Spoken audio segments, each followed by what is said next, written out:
who are upset about this, one of whom was Peter King from New York. Listen to his very strong words about this surprise announcement today. You consider yourself a friend of John Boehner's. Yes. How does this feel to you that he's leaving, and leaving so abruptly? Yeah, I was extremely disappointed. I think we need John Boehner as Speaker. I thought he did an outstanding job, but he was treated very badly by people in our party. A small faction, but a loud faction.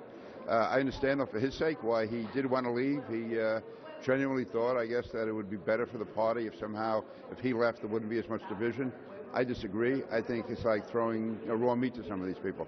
They're not going to see it as a gesture of peace. They're going to just look for more. It was actually, I thought, like a hush in the room for a few seconds where people looked at each other. They couldn't believe it.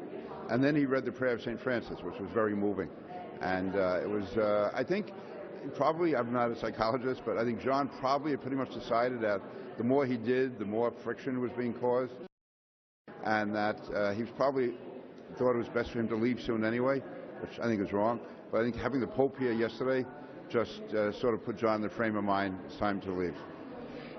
Now, you have been very critical of, as you were saying, the small faction in your caucus that has really pushed John Boehner to not compromise pretty much on anything. A lot of the outside groups are kind of cheering, saying that this is great news. What do you think this means for the party, and what does it mean when it comes to the signals it's sending to these groups?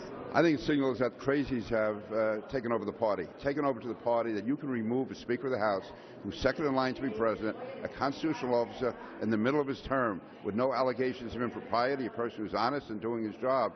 This has never happened before in our country. He could have stayed on.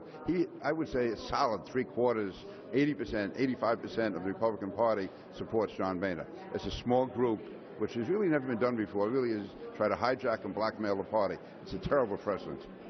Do you think that anybody who takes the job is going to have more luck in trying to corral the unruly caucus that you're in? I think whoever runs for Speaker should make it clear that he's not going to give in to these people. We're not going to appease them. Time for appeasement is over. Dana, good work.